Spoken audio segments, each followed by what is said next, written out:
इस वीडियो में बात करने वाले हैं एक ऐसी कॉमन प्रॉब्लम के बारे में जिससे बहुत से लोगों को परेशानी होती है और इसके लिए हम सिम्टम्स को ट्रीट करते रहते हैं, लेकिन हमारी जो प्रॉब्लम है वो ठीक ही नहीं होती। बात करने वाले हैं दांत के दर्द से रिलेटेड या फिर दांत की इन्फेक्शन या फिर पायरिया या दांत का किसी भी तरह का ऐसी समस्या जो कि लंबे समय से हम उसे फेस कर रहे हैं, चाहे वो दर्द हो या फिर दांत की जो सड़न है उसको लेकर भी बहुत से लोगों को ये समस्या होती है। और इन लोगों में कॉमन एक प्रॉब्लम होती है बैड ब्रीथ, यानी कि मुंह से दुर्गंध आना। और ये जितने भी तरह के मेडिसिन्स या फिर कहें कि पेस्ट आते हैं उन सभी को प्रयोग कर लेते हैं, फिर भी जो है वो समस्या ठीक नहीं होती। ऐसे लोगों के लिए एक सबसे पहला तो सुझाव है कि आप सिम्टम को ट्रीट करने के पीछे ना भागें, क्योंकि सिम्टम से आप थोड़ी देर के लिए तो राहत पा सकते हैं, लेकिन आपका कंप्लीट जो है वो सॉल्यूशन नहीं मिलता है। और सभी के साथ में यही प्रॉब्लम हो रही है। कुछ ऐसे जो प्रोडक्ट हैं उनको आप यूज़ करके उसे जो है वो ठीक रख सकते हैं, कंटिन्यू कर सकते हैं। बट उसे अगर आपको ठीक रखना है, यानी लंबे समय तक ठीक रखना है, तो उसके लिए आपको सबसे ज़रूरी है वो है आंत को साफ़ रखना। यानी कि आपकी जो लार्ज इंटेस्टाइन है और स्मॉल इंटेस्टाइन है दोनों ही जो है वो साफ़ होने चाहिए सही से। यानी कि डिटॉक्स हम जितना करते चले जाएंगे उतना जो है हमारा जो है वो प्रॉब्लम वो ठीक होने लगेगा। रूट कॉज जो है उसकी आंत होती है। तो जितने भी ऐसे लोग हैं उन सभी को एक कॉमन प्रॉब्लम जो है वो कॉन्स्टिपेशन की रहती है, या जिनको ऐसी समस्या हुई है उससे पहले वो ध्यान करेंगे अपने को तो वो उनको पाएंगे कि उनको कॉन्स्टिपेशन थी, भले उस समय उनको पता नहीं चला या फिर कुछ दवाओं को खाकर उन्होंने उसे जो है वो सॉर्ट आउट किया कुछ समय के लिए। लेकिन इन सभी प्रॉब्लम्स में जो है वो दांत का प्रॉब्लम आंत से शुरू होता है और इसके लिए आपको अपनी लार्ज इंटेस्टाइन को साफ़ करनी ज़रूरी है। कुछ तो आप घर पर कर सकते हैं, पहले आप घर पर इसे शुरू करें। इसके लिए आप सॉफ्ट जो है वो विरेचन, इसके लिए आप कैस्टर ऑयल या फिर पंचकार्य चूर्ण को भी यूज़ कर सकते हैं या दोनों के कॉम्बिनेशन को यूज़ कर सकते हैं। लेकिन कोई भी ऐसा प्रोडक्ट ना यूज़ करें जो बहुत ही फास्ट विरेचन कराता हो और जिसके ऊपर आपको डिपेंडेंट रहना पड़े। जैसे कि बहुत से प्रोडक्ट आते हैं मार्केट में, तो उनको आप यूज़ ना करें। और अगर आप उनको यूज़ कर भी रहे हैं, अगर आपको कंटिन्यू यूज़ करने पड़ते हैं तो आपकी समस्या जो है वो ठीक कभी नहीं होगी और ही ख़राब होती चली जाएगी। तो मेनली आपको करना क्या है, सबसे पहला आपको अपना भोजन का जो है वो जो टाइमिंग है उसको चेंज करना होगा। जो आप लेट नाइट खा रहे हैं उसे आप जो है वो शाम तक खा लें और पानी की मात्रा को ज़्यादा बढ़ाएं। और साथ ही फाइबर जो आपको साग सब्जी से मिल सकता है, ज़्यादातर आप ग्रीन लीफी वेजिटेबल्स का उपयोग करें। और ऐसे जो साग हैं जो आपको कॉमनली मार्केट में मिल जाते हैं सीज़न के हिसाब से, उनका प्रयोग ज़्यादा करें। कोई भी ऐसा चीज़ जो कि पाचन में जो है वो हैवी हो, उन चीज़ों को बंद कर दें। क्योंकि दांत की समस्या जब होती है तो आज के डेट में आपको सीधा बोला जाता है कि दांत को जो है वो निकलवा लेने के लिए। उसके बाद जो एक कॉमन प्रॉब्लम शुरू होती है वो है आपको आईसाइट से लेकर, यानी कि आँख की रोशनी जो है वो भी कम होने लगती है और कई लोगों को और भी अलग तरह की कॉम्प्लिकेशन होती है। तो आपको करना क्या है कि पहले कुछ जो नियम हैं उनको सुधारने हैं। यानी हम अगर गलत प्रोडक्ट डालना बंद कर देंगे तो कुछ चीज़ें तो वहाँ पर रुक जाएगी। दूसरा, उसका अगर हम टाइमिंग बदल देंगे तो वहाँ से भी हमें बहुत हद तक जो है वो आराम मिलना शुरू हो जाएगा। अब आता है कि हम पेट को साफ़ करने के लिए जो है लैक्सेटिव में क्या लें। आप नॉर्मली जो है वो कैस्टर ऑयल को ले सकते हैं या पंचकार्य को ले सकते हैं। जैसा कि मैंने पिछली वीडियो है उसमें भी बताया है, इसमें भी आपको मैंने बताया कि आप जो है वो पंचकार्य या जो है वो कैस्टर ऑयल या दोनों को कॉम्बिनेशन को यूज़ कर सकते हैं। इसके साथ ही आप जो है वो गीली पट्टी जो है वो यूज करें। गीली पट्टी बहुत ही अच्छा काम करती है।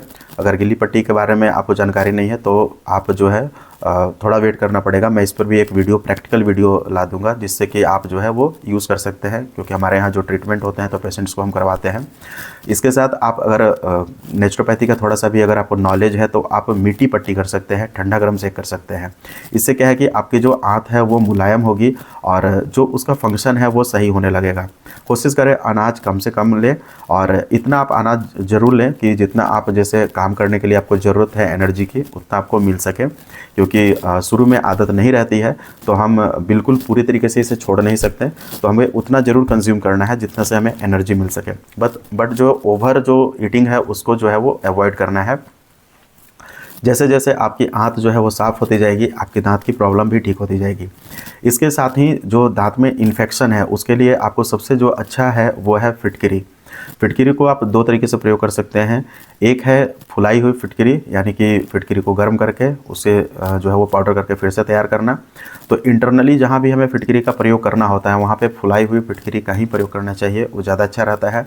और एक्सटर्नल यूज़ के लिए आप जो है वो फिटकरी को डायरेक्टली यूज़ कर सकते हैं। तो फिटकरी का प्रयोग जो है वो डेली करें।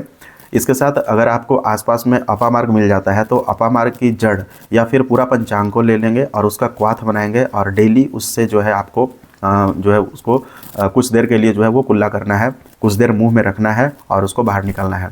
इसके साथ सबसे अच्छा एक और भी चीज़ है, वो है ऑयल पुलिंग।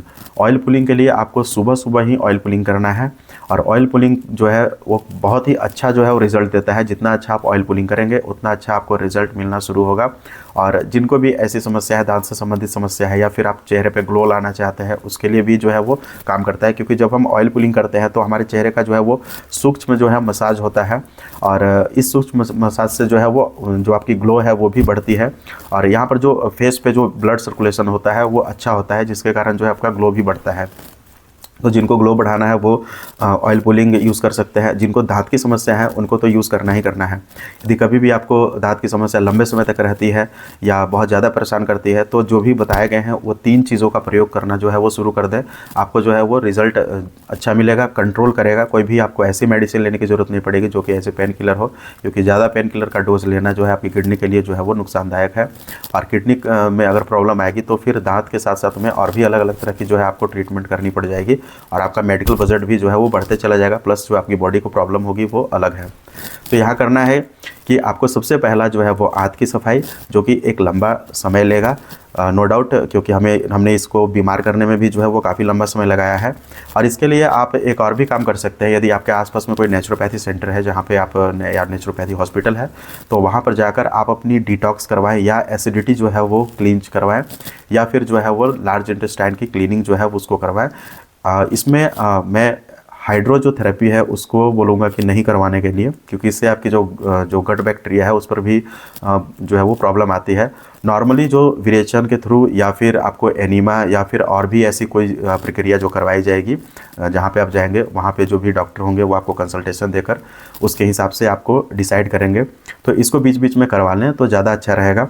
और घर पर जो आपको बताया जाता है उसको वैसे करें, आपको रिज़ल्ट जो है वो बहुत अच्छा मिलेगा और आपकी जो दांत की समस्या है वो ठीक होने लगेगी। और वे रूट काउज यानी कि रूट काउज जैसा जहाँ पे है ना, हमने उसको ट्रीटमेंट किया है तो उसकी जो रूट प्रॉब्लम है वो भी ठीक होने लगेगी। भले ही इसमें समय आपके कितना आप करते हैं उसके हिसाब से डिपेंड करेगा, या आपकी प्रॉब्लम कितनी पुरानी है और कितना जो है वो फैला हुआ है उसके हिसाब से भी डिपेंड करेगा।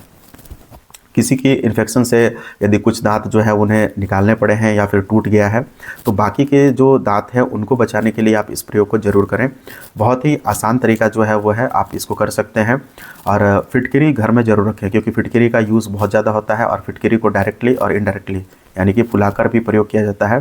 तो अलग अलग तरीके से आप फिटकरी का प्रयोग करके अपने आप को जो है वो ठीक रख सकते हैं और फिटकरी बड़े ही अच्छे काम की चीज़ है, तो इसको घर में ज़रूर रखना चाहिए। और जिन लोगों को दांत की प्रॉब्लम है, पायरिया है या फिर मुंह से दुर्गंध आती है तो उन्हें ये ज़रूर जानना चाहिए कि हमारी जो अपान वायु है वो बिगड़ जाती है। उसका काम होता है कि मल मूत्र के माध्यम से हमारी जो टॉक्सिन होती है उसको बाहर निकालना। लेकिन जब हमारी अपान वायु गड़बड़ हो जाती है, उसकी स्थिति सही नहीं रहती है, तो जो स्मेल है वो आपको वो मुंह में भी आती है, यानी कि उल्टा उसका जो है वो फंक्शन होने लगता है। तो इसीलिए अपने वायु को जो है वो सम करें, यानी कि उसको सम रखें, ना वो बढ़े ना वो घटे, क्योंकि बढ़ने और घटने दोनों में ही अलग अलग तरह की प्रॉब्लम होती है। तो उसको सही रखिए और अपनी बॉडी को डिटॉक्स करते रहिए, क्योंकि डिटॉक्स एक ऐसा माध्यम है जिससे आप अपनी बॉडी को सही रख सकते हैं और लंबे समय तक आप क्रॉनिक प्रॉब्लम से बच सकते हैं। मिलते हैं नेक्स्ट वीडियो में। यह वीडियो आपको कैसा लगे कमेंट जरूर करें। यदि आपको कोई क्वेश्चन है तो उसे कमेंट करें। यदि आपको ट्रीटमेंट से रिलेटेड कोई क्वेरी है तो दिए हुए नंबर पर कॉन्टैक्ट करें, या आप ट्रीटमेंट के लिए भी कॉन्टैक्ट कर सकते हैं। मिलते हैं नेक्स्ट वीडियो में।